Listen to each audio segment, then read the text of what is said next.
Still haven't found the Megatron version yet. Hello, my baby. Hello, my honey. Hello, my ragtime gal. Suddenly you kissed my wife. Baby, my heart's on fire. The Cyber Battalion line, seemingly exclusive to Walgreens, continues to leak out figures now and again. Among the ones I've been hankering for is Shockwave. These simplified figures boast easier transformations while still looking good. Meant more for younger children than for adult collectors, but the adult collectors are glomming onto them regardless. And if the box images are any indication, that's not a lie. The box profiles the figures in both modes on the front with some character art, and on the back, a very brief bio that reads, "There is no limit to the evil this Decepticon scientist can create." Transformation instructions are listed on the back, and that's pretty much all there is to the box. So let's open him up and review him properly. And this is Cyber Battalion Shockwave out of box and in his alt mode. The original figure turned him into an electronic handheld gun, but these snowflakes out there are scared of guns these days.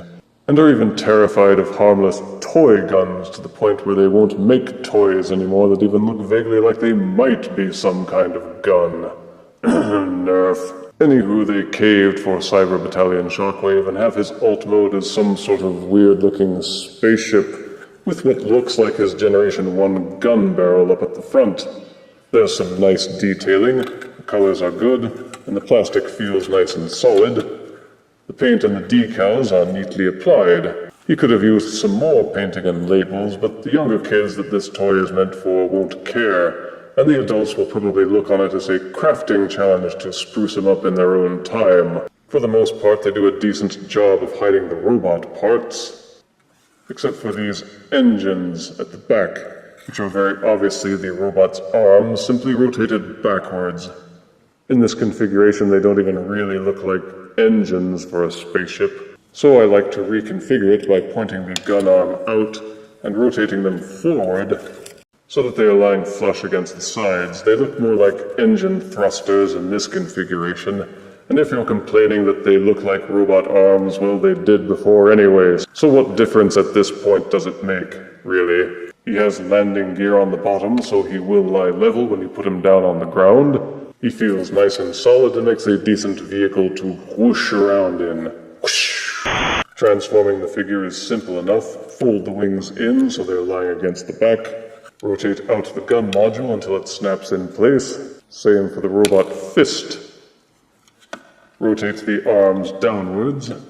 Take this section that looks like Shockwave's head at the front and rotate it like so.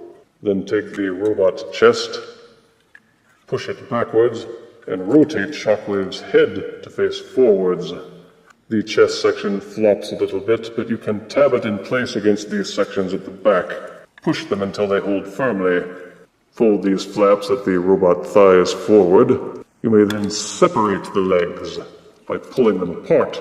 Turn the figure around and rotate the landing gear until it is folded inside the leg. Rotate at the knee until this little hook thing at the front of the knee is facing forwards. Then just flip out the robot feet, and the transformation is finished. As always, Shockwave looks awesome as a robot. The head has that one-eye look that everybody loves so well. The colors are maintained, the wings hide nicely. The torso section pops loose pretty easily, but otherwise he feels quite solid and has good heft.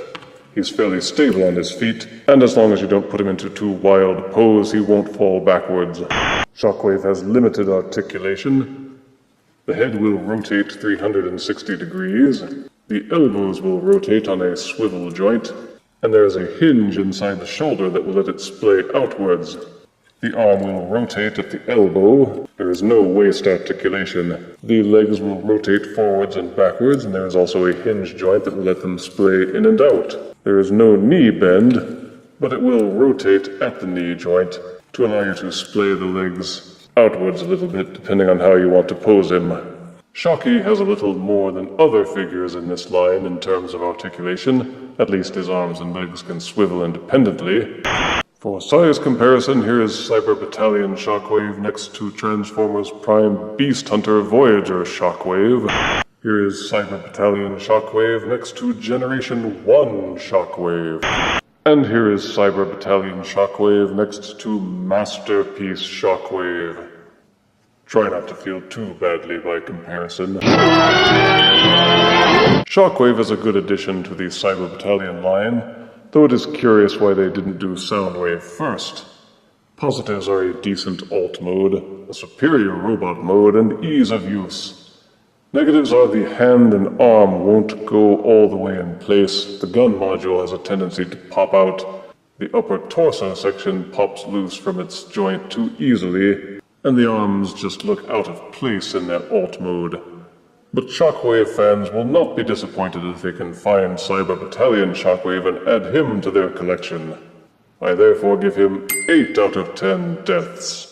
And that's shocking. If you refuse me, honey, you lose me. Then you'll be left alone, oh baby. Tell them all and tell me I'm your own.